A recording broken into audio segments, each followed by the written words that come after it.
जी हाँ, डेली एक छोटा सा प्रैक्टिस सेट, वो भी हिंदी का, जिसके अंदर मोस्टली होते हैं हमारे पास 25 क्वेश्चन। बस एक लास्ट टेस्ट था जिसके अंदर 40 क्वेश्चन थे और आज भी 25 हैं, जो कि यूजफुल हैं किसी भी यूपी लेवल एग्जाम के लिए, चाहे यूपी ट्रिपल एससी हो, यूपी पुलिस हो, जेल वार्डन हो, यूपी लेखपाल हो, या कोई भी ऐसा एग्जाम, वनडे एग्जाम जिसमें हिंदी एज ए सब्जेक्ट आता है, उसके लिए बहुत ज़्यादा इंपॉर्टेंट है। तो इसकी प्रैक्टिस करते रहिए। आज है practice set number 21। 30 practice set आने की बात हुई थी, तो अभी बचते हैं आज के बाद 9 प्रैक्टिस सेट, और आज को मिलाकर हैं आपके पास 10 प्रैक्टिस सेट। तो एक अच्छा बैकअप आप अपना तैयार रखें। तो चलिए शुरू करते हैं आज का प्रैक्टिस सेट। स्वागत है आपका कॉम्पिटिशन एंड यू में, प्रतियोगिता और आप, चाहे प्रतियोगिता कोई सी भी हो। तो आज का पहला क्वेश्चन है, लिखा है हिंदी भाषा की कितनी विख्यात बोलियां हैं। अब देखिए, हिंदी भाषा में बोलियां तो बहुत सारी हैं, पर विख्यात कौन कौन सी बोली हैं या कितनी बोली हैं? 4, 10, 8 या 5? बहुत ही अच्छा क्वेश्चन है, शायद इसका आंसर आप लोगों को नहीं आता होगा। तो ये है 8 बोलियां। ये 8 बोलियां क्या हैं? विख्यात हैं हिंदी भाषा की। चलते हैं क्वेश्चन नंबर 2 पर। लिखा है हिंदी की भाषा का प्रथम प्रमाणिक ग्रंथ कौन सा है? देखिए, बहुत सारे ग्रंथ हैं, लेकिन जैसे प्रमाणिक ग्रंथ कौन सा है ये पूछा गया है। क्या वो सतसई है, रामलला नक्षु है, अल्लाह उदल है, या पृथ्वीराज रासो है? तो सारे आंसर है पृथ्वीराज रासो।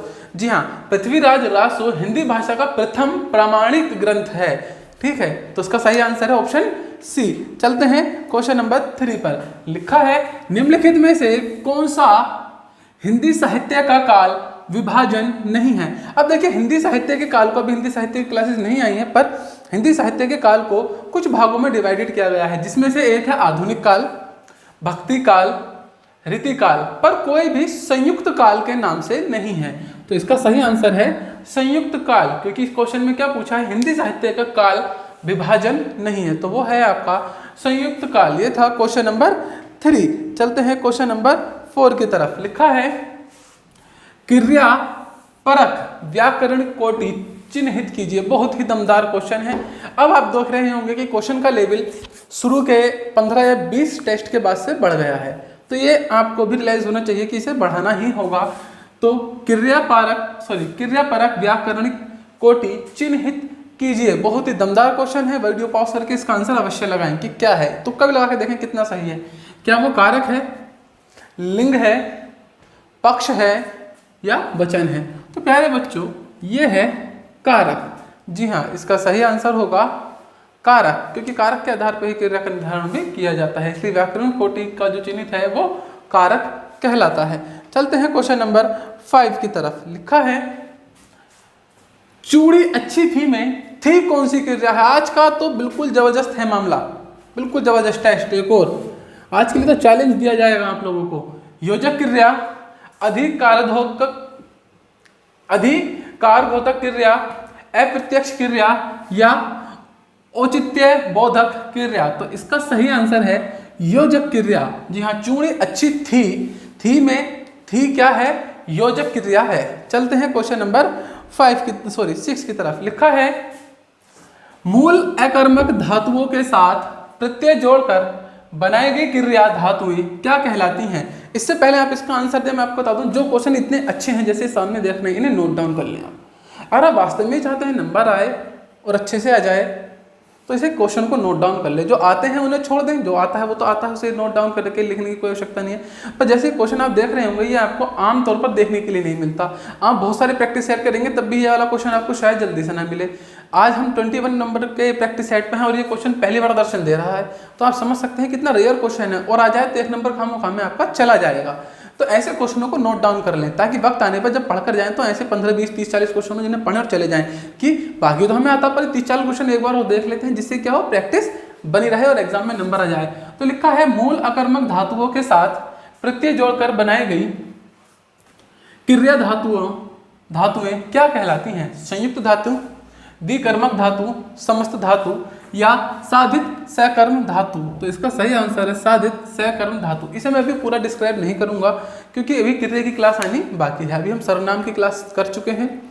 अभी सर्वनाम के एक क्लास और आएगी, उसके बाद विशेषण और फिर क्रिया, उसमें मैं आपको इसे पूरे अच्छे से डिस्क्राइब करूंगा। अभी डिस्क्राइब करेंगे तो ज़्यादा समय लग जाएगा। फिलहाल आंसर है 6, इसे नोट डाउन कर लेना। क्वेश्चन नंबर 7, अगर हम क्वेश्चन नंबर 7 की बात करते हैं तो लिखा है सारंग ले सारंग चल कई सारंग की ओट, सारंग झीनो पाई के सारंग कई गई चोट।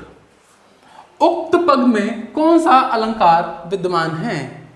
उत्प्रेक्ष अलंकार, श्लेष अलंकार, यमक अलंकार या रूपक अलंकार? तो इसमें सही आंसर है यमक अलंकार। जहां पर एक शब्द एक से अधिक बार आए और उसके अर्थ भिन्न भिन्न हो तो उसे क्या कहते हैं? यमक अलंकार। सारंग और सारंग इसमें 2 बार आया है और इसके अर्थ भी अलग अलग हैं। चलते हैं क्वेश्चन नंबर 8 की तरफ। लिखा है जुगुप्सा का स्थायी भाव किस रस से संबंधित है? एकदम आसान क्वेश्चन है।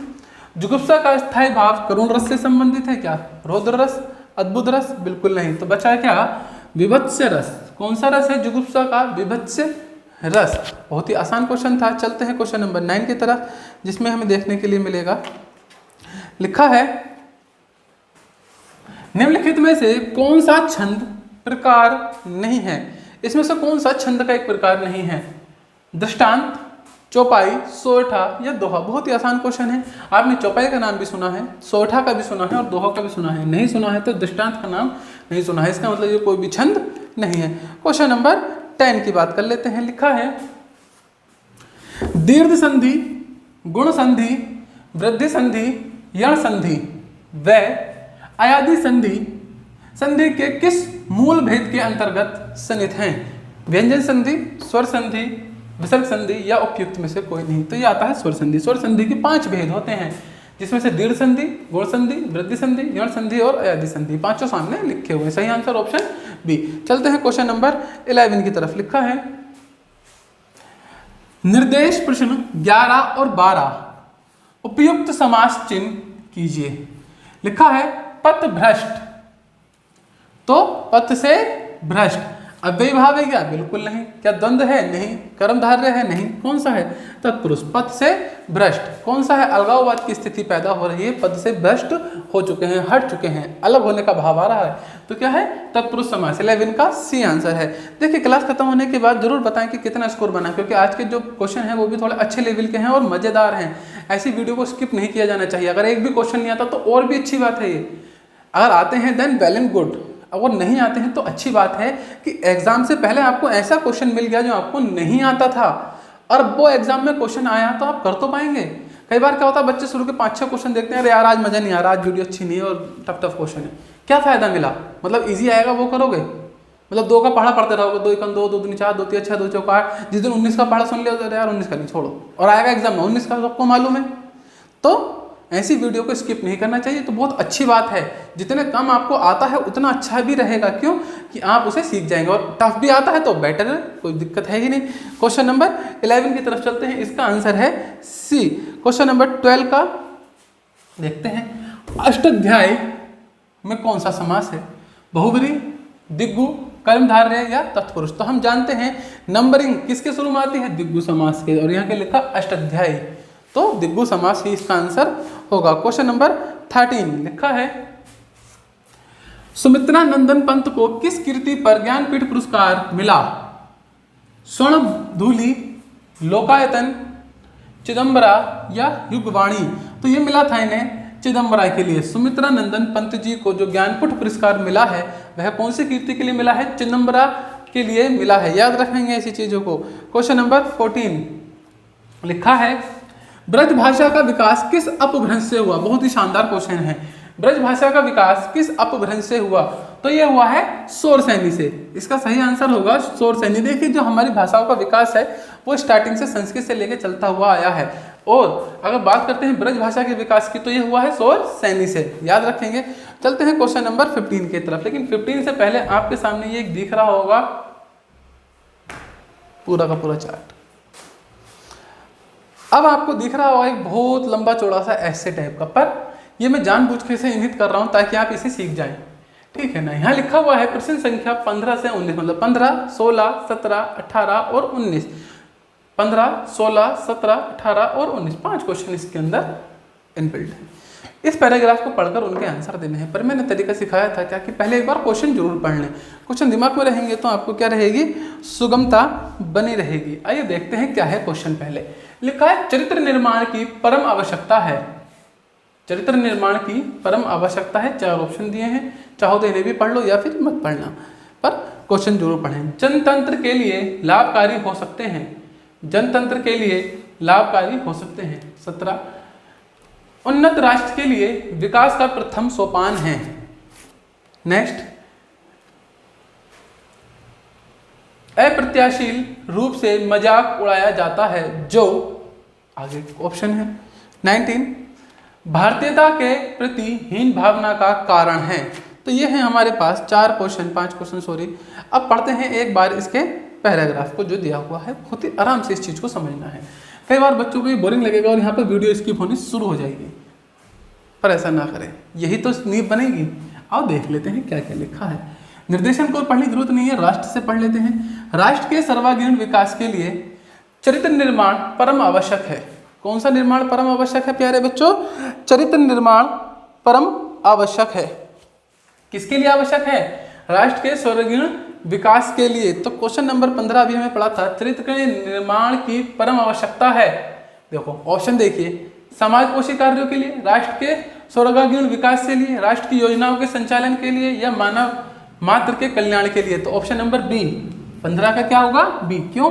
पहली लाइन में आंसर मिल गया ना। अब ये आंसर में क्यों मिल पाया इतनी जल्दी? क्योंकि हमने पहले क्वेश्चन पढ़ लिया था, तो इसलिए हमेशा क्वेश्चन को पढ़ के चलें। क्लियर है या नहीं? तो ऑप्शन नंबर 20 का आंसर था 15 का। चरित्र निर्माण का परम आवश्यकता है राष्ट्र के सर्वांगीण विकास के लिए, तो इसे पढ़कर ही चलना उचित होता है। आइए, जिस प्रकार वर्तमान में भौगोलिक निर्माण का कार्य अनेक योजनाओं के माध्यम से तीव्र गति के साथ संपन्न हो रहा है, वैसे ही वर्तमान की सबसे बड़ी आवश्यकता यह है कि देशवासियों के चरित्र निर्माण के लिए भी प्रयत्न किया जाए। उत्तम चरित्रवान व्यक्ति ही राष्ट्र की सर्वोच्च संपदा है। जनतंत्र के लिए तो यह एक महान कल्याणकारी योजना है। जन समाज में राष्ट्र, संस्कृति, समाज एवं परिवार के प्रति हमारा क्या कर्तव्य है, इसका पूर्ण रूप से बोध करना एवं राष्ट्र में व्यापक समय भ्रष्टाचार के प्रति निषेधात्मक वातावरण का निर्माण करना ही चरित्र निर्माण का प्रथम सोपान है। अब देखिए, सोपान से भी एक क्वेश्चन था आपके पास। आइए एक बार उस क्वेश्चन की तरफ नजर उठा लेते हैं कि क्या था सोपान वाला क्वेश्चन। पर उससे पहले 16 क्वेश्चन में लिखा था जनतंत्र के लिए लाभकारी हो सकता है। तो क्या लाभकारी हो सकता है? उत्तम चरित्रवान व्यक्ति। आपको ऐसा बताया गया है। क्या बताया गया है? उत्तम चरित्रवान व्यक्ति ही राष्ट्र की सर्वोच्च संपदा है। क्लियर है ऐसा? देखिए, चीजों को समझें, क्वेश्चन को पहले पढ़ें। हो सकता है little bit boring but useful पूरा, है ना। आइए, एक क्वेश्चन था 17 लिखा था, उन्नत राष्ट्र के लिए विकास का प्रथम सोपान है। तो अभी अभी आपने सीखा कि प्रथम सोपान क्या है? भ्रष्टाचार के प्रति निषेधात्मक वातावरण, है ना। भ्रष्टाचार को खत्म करने के लिए जो नेगेटिव थॉट्स आएंगे वो क्या है? प्रथम सोपान है। अब देखिए, पैराग्राफ फर्स्ट से ही आपको आधे से ज़्यादा आंसर मिल गए। आइए, लिखा है कि अगले पैराग्राफ को पढ़ लेते हैं। पाश्चात्य शिक्षा और संस्कृति के प्रभाव से आज हमारे मस्तिष्क में भारतीयता के प्रति हीन भावना उत्पन्न हो गई है। अब देखिए, हीन भावना से लेकर भी एक क्वेश्चन था कि हीन भावना क्यों उत्पन्न हो गई है, ठीक है ना। इसको लेकर भी एक क्वेश्चन था, क्वेश्चन नंबर 19, भारतीयता के प्रति हीन भावना का कारण क्या है? भारतीयता के प्रति हीन भावना का कारण है लॉर्ड मैकेले की शिक्षा पद्धति। चलिए, इसकी कोई बातचीत नहीं हुई है तो फिर आपको हो सकता है कि पूरा ही पढ़ना पड़ जाए। तो आइए पढ़ लेते हैं। चरित्र निर्माण जो कि बाल्यावस्था से ही ऋषिकुल, गुरुकुल, आचार्य कुल की शिक्षा के द्वारा प्राचीन समय से ही किया जाता था। आज की लॉर्ड मैकेले, आगे नहीं नाम, लॉर्ड मैकेले की शिक्षा पद्धति से संचालित स्कूलों एवं कॉलेजों के लिए एक हास्यमत विषय बन गया है। तो किसकी बात हो गई है? लॉर्ड मैकेले की। 19 का आंसर मिला क्या है? लॉर्ड मैकेले की शिक्षा पद्धति। तो आप देख रहे हैं कितने आराम से आप यहाँ से क्वेश्चनों को ढूंढ सकते हैं। अभी बचा है क्वेश्चन नंबर 18। आइए इसे भी देख लेते हैं आगे चलकर क्या क्या लिखा है। आज यदि कोई पुरातन संस्कारी विद्यार्थी संध्या काल का शिखा सूत्र रखकर भारतीय सांस्कृतिक जीवन बिताता है तो अन्य छात्र उसे बुद्धू या अप्रगतिशील कहकर उसका मजाक उड़ाते हैं। आज हम अपने भारतीय आदर्शों का परित्याग करके पश्चिमी के आधुनिकीकरण को प्रगति मान बैठे हैं। क्या मान बैठे हैं? किसे प्रगति मान बैठे हैं?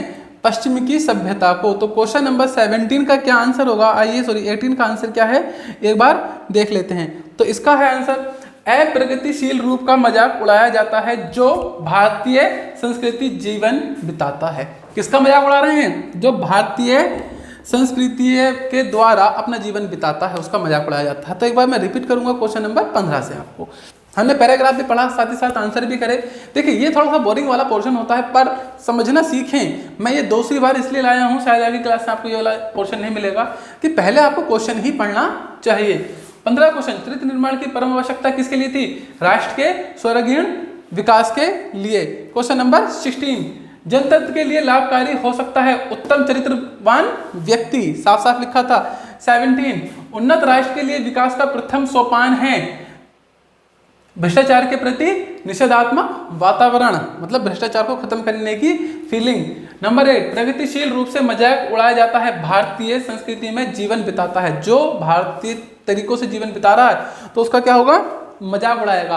आप खुद भी मजाक उड़ा लेंगे ऐसे आमतौर पर। कोई व्यक्ति भोजन करने बैठे, चलिए आज मैं भोजन ही बोलता हूँ, और वो भोजन करने से पहले भोजन मंत्र का उच्चारण करना शुरू कर दे तो आप शायद उसका मजाक बना लेंगे। हम शादियों में उन लोगों का मजाक बनाते हैं जो नीचे बैठकर खाना खाते हैं। वास्तव में वैसे ही खाना चाहिए पर वो हमारी नज़र में गंवार है, हम उसे ऐसी ही देखते हैं। ये समाज है हमारा। चलिए, भारतीयता के प्रति हीन भावना का कारण है लॉर्ड मैकॉले की शिक्षा पद्धति। तो कितने आराम से आपने सभी के आंसर दे दिए। चलते हैं क्वेश्चन नंबर 20 की तरफ, जिसमें लिखा है और आपको बताना है कुछ। देखते हैं क्या। 20 से 24 निम्नलिखित प्रत्येक प्रश्न में 3 वाक्य दिए गए हैं त्रुटि वाले। वाक्यांश को चुनिए और उसके अनुरूप ए बी सी पर चिन्हित लगाइए। यदि वाक्य त्रुटिहीन न हो तो डी पर चिन्ह लगा दीजिए। क्लियर है? वाक्य है रामचरितमानस भक्ति काल की सबसे श्रेष्ठतम रचना मानी जाती है। बहुत ही बढ़िया क्वेश्चन है आपके आगे। तो क्या गलती हो सकती है? अब आप देखेंगे गलती। बहुत ही बढ़िया पोर्शन। रामचरितमानस, आप वीडियो पॉज करके आंसर देके दिखाएं। रामचरितमानस भक्ति काल की सबसे श्रेष्ठतम रचना मानी जाती है। बताइए, गलती है बी में। सर क्या? यहां पर सबसे श्रेष्ठतम कुछ नहीं होता। इसमें क्या फालतू लिखा हुआ है? सबसे। अगर आपने श्रेष्ठतम बोल दिया तो श्रेष्ठतम तो सबसे श्रेष्ठ होता है ना, श्रेष्ठतम तो सबसे ही श्रेष्ठ होता है। अगर मैं बोलूं कि ये दुनिया का सबसे अच्छा मार्कर है ना, या फिर मैं बोलूं कि दुनिया की सबसे उच्चतम चोटी माउंट एवरेस्ट है, तो सबसे लगाने की जरूरत है। जब मैंने उच्चतम शब्द लगा दिया तो सेंटेंस क्या होना चाहिए कि दुनिया की उच्चतम चोटी माउंट एवरेस्ट है। उच्चतम का मतलब ही अपने आप में से है कि सबसे ऊंचा। तो जैसे श्रेष्ठतम का मतलब है कि सबसे श्रेष्ठ, तो सबसे शब्द लगाने की जरूरत नहीं थी। तो क्वेश्चन 20 का आंसर हुआ बी। चलते हैं क्वेश्चन नंबर 21 की तरफ। लिखा है ठंड के दिनों में, वही है, गलती बतानी है। ठंड के दिनों में प्रातः काल के समय सर्दी काफी बढ़ जाती है। कोई त्रुटि नहीं है, यह त्रुटि है, ये आप बताएंगे जल्दी। वीडियो पॉज करके, एकदम मजेदार है। ठंड के दिनों में प्रातः काल के समय सर्दी काफी बढ़ जाती है। आज तो मजेदार है, एकदम नया है बिल्कुल। तो देखेंगे ठंड के दिनों में प्रातः काल के समय सर्दी काफी बढ़ जाती है, तो भैया यहां पर समय नहीं आएगा, क्योंकि प्रातः काल ही अपने आप में एक समय है। अगर आप बोलें कि दोपहर का समय हो रहा तो गलत है भैया, दोपहर हो रही है। दोपहर तो अपने आप में एक समय हुआ नहीं हुआ। आप बोलेंगे ना कि क्या हो रहा है इस टाइम, सुबह हो रही है, या बोलेंगे सुबह का समय हो रहा है, तो भाई सुबह अपने आप में एक समय है। दोपहर हो रही है, ये सही है। दोपहर का समय हो रहा है, ये सही है। तो समय लगाने की कोई जरूरत नहीं है। जब लिखा है कि प्रातः काल, तो क्या बोलोगे? ठंड के दिनों में प्रातः काल के या सॉरी प्रातः काल सर्दी काफी बढ़ जाती है, मतलब सुबह सुबह सर्दी काफी बढ़ जाती है। क्वेश्चन नंबर 22 पर बिल्कुल मजेदार कॉन्सेप्ट है आज का। लिखा है जब मोहन सभा स्थल पर पहुंचा तब सभा विसर्जन हो चुकी थी। फिर से वीडियो पॉज करके आंसर दें, आज आंसर आने चाहिए। जब मोहन सभा स्थल पर पहुंचा तब सभा विसर्जन हो चुकी थी, कोई त्रुटि नहीं। बताइए 22 का सही आंसर क्या होगा? इसका जो सही आंसर है प्यारे बच्चों वो है सी। जब मोहन सभा स्थल पर पहुंचा तब सभा विसर्जन हो चुकी थी। विसर्जन नहीं आएगा, विसर्जित आएगा। क्या आएगा? विसर्जित आएगा। अब सवाल उठता है विसर्जित क्यों आएगा? देखिए ये पेचीदा मामला है, थोड़ा सा समझेंगे। वैसे तो अभी जब क्रिया वाला पोर्शन पढ़ेंगे तो उसमें मैं समझाऊंगा, पर फिर भी थोड़ा सा देख लें। विसर्जन एक क्रिया है और विसर्जित एक विशेषण है, ठीक है। और यहाँ पे बात हो रही है सभा की, तो कि एक नाव, तो यहाँ पर आप क्या लगाएंगे? विसर्जित, है ना। वैसे अगर ज़्यादा समझ में नहीं आया होगा मैं समझता हूँ, पर ये जब क्रिया का चैप्टर हम पढ़ेंगे तब आपको ये अच्छे समझ में आएगा। चलते हैं क्वेश्चन नंबर 23 की तरफ और देखते हैं कि क्या होगा उसका आंसर। कैसा है ये क्वेश्चन? लिखा है मैं जिस बस से जा रहा था वह बहुत भरी हुई थी, कोई त्रुटि नहीं। इसमें बताइए क्या कोई गलती है या नहीं है? बहुत ही बढ़िया आज का पोर्शन रहा ये वाला, मुझे तो पर्सनली पसंद आया। मैं जिस बस से जा रहा था वह बहुत भरी हुई थी, तो भैया इसके अंदर कोई भी गलती नहीं है। और इसमें आपने क्या करा, गलती निकाल दी होगी अभी तक, है ना। तो देख रहे होंगे इतना आसान पोर्शन वाला भी सवाल गलत हो जाता है जब इजी करने की आदत पड़ जाती है। अब टफ आया है तो पता चलेगा। क्या आंसर है? डी। चलते हैं क्वेश्चन नंबर 24 की तरफ। लिखा है उसने लिखा था कि उसकी दुकान पर शुद्ध गाय का घी मिलता है, कोई त्रुटि नहीं। जल्दी बताएं। उसने लिखा था कि उसकी दुकान पर शुद्ध गाय का घी मिलता है, क्या गलती है इसके अंदर? बहुत ही आसान, बहुत ही सरल क्वेश्चन। क्लियर है? जल्दी बताएं। गाय का शुद्ध घी होता है, शुद्ध गाय का घी होता है? अरे गाय तो शुद्ध है ही, गाय का घी शुद्ध होता है। तो क्या बोलोगे? उसने लिखा था कि उसकी दुकान पर गाय का शुद्ध घी मिलता है, तो कहां गलती है? ऑप्शन नंबर बी में। ये शायद पकड़ ली होगी, छोटी सी गलती थी। क्वेश्चन नंबर 25 की तरफ चलते हैं और देखते हैं कि क्या इसका आंसर होगा।